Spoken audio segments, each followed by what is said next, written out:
We start this morning with a live look outside as the sun is rising from our lookout camera on the west side of town. It's got that cotton candy color this morning on a Saturday. Good morning. Thanks so much for joining us. I'm Jennifer Meckles. Let's start with the forecast check. We've got Weather Impact Team meteorologist Jade Knowles joining us this morning. That is a beautiful sunrise. You know, it really is. I love that terminology that you use, cotton candy clouds, and that's exactly what I like to call it because we're seeing lots of sunshine, and that's exactly what my forecast is calling for as we head into this afternoon. Here's your temperatures. Noticing a lot cooler start than what we saw the last couple of days. Usually around this time, we're already in the 70s and in some location the 80s. Luckily, we're seeing the low 60s right now. 62 at the airport, 63 degrees here in downtown Denver. Statewide, noticing a nice and cool start, 40s and 50s across the high country, low 70s in Grand Junction, the upper 50s, low 60s for the eastern plains. Satellite and radar, we're nice and dry. Now, we did see some storms last night. We got lucky enough to see some across the Denver metro area, even some small pea-sized hail, but luckily that's not in the forecast for this afternoon. Noticing storms are still dissipating and tracking towards the east coast right now. Parts of the Midwest are seeing some isolated showers, but for the most part, we're going to remain nice and dry throughout the morning hours, especially as we head into this afternoon. Lots of sunshine is expected. The low 90s is what's in my forecast, and today is a special day. It's Colorado Day, so happy Colorado Day, 150 years of Colorado.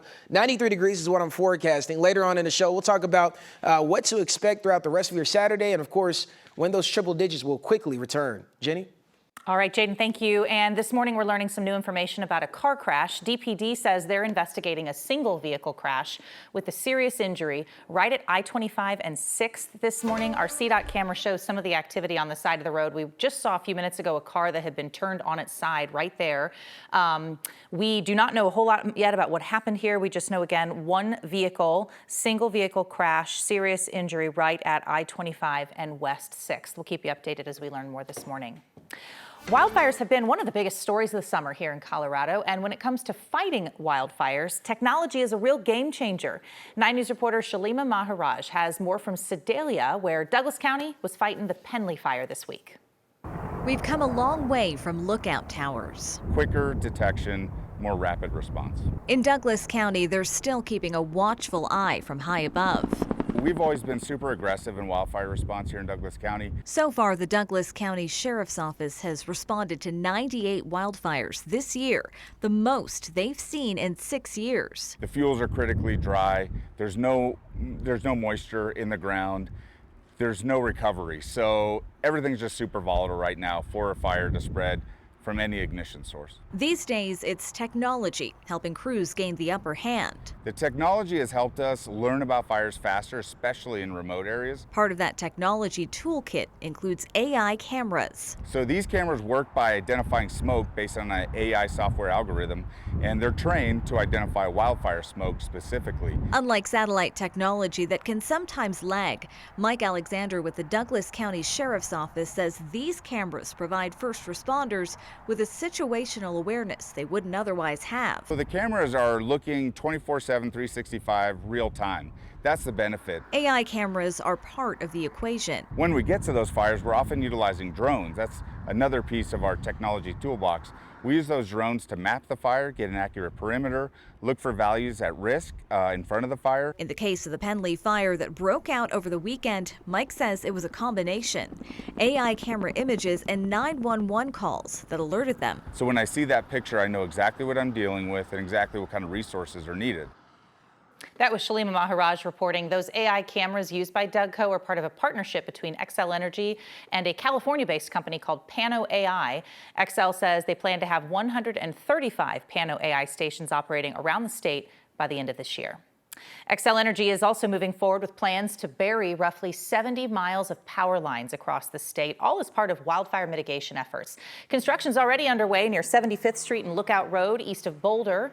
Along the Highway 93 corridor between Boulder and Golden, work is expected to begin later this year. That project will move about 17 miles of power lines underground. Xcel says undergrounding can really help reduce the risk of wildfires caused by down power lines. But the company says it's not always practical to bury every line. It's very expensive, costs about 4 times more than above ground lines. Xcel says this is the first time the company is using undergrounding specifically as part of a wildfire mitigation plan. We have historically placed distribution lines underground for aesthetic reasons. So about 50% of our distribution system is already underground. What's new is that we're now doing it as a part of our wildfire mitigation plan, specifically to mitigate the risk of wildfire ignition. The Highway 93 project will cost about $68 million. Republican nominee for governor Victor Marx is already in trouble for breaking campaign finance law by accepting contributions over the per-person limit. Now he's telling supporters there is a workaround to give him unlimited donations through a new merchandise store. Campaign finance attorneys say Marx's plan is unprecedented and clearly illegal. Marx's campaign won't say whether those funds are going to the campaign or to Marx himself or somewhere else. Marx appears to have set up a new version of his campaign merchandise site without the usual disclaimers that each purchase counts as a campaign contribution subject to legal limits. The site includes packages up to $1,299 a bundle, which would include a private Zoom meeting with Marx. Last night, Marx told supporters to go to that new site and spend as much money as they want without limits to support him. 9 News reached out to several campaign finance attorneys who told us they were baffled that Marx thinks this is legal. This is just patently illegal. Like, this is patently something that can't happen. I don't think there's any benign explanation. I think that Victor Marx has been called a con man before, and this is just one more con that he's playing on people. Only I think that the problem is he's going to get caught doing it. The Secretary of State is probably going to wind up finding them pretty heavily for it. The Marx campaign would not answer our questions about this new site or call Marx's call for unlimited donations. The Secretary of State's office election division would investigate if there's a complaint. Marx's Republican primary opponents call him a con man and a fraud. He told 9 News in May he doesn't understand why people say that. Marx has also announced his running mate, the Republican nominee named retired Marine Corps Colonel George Markert, to be the lieutenant governor on his ticket.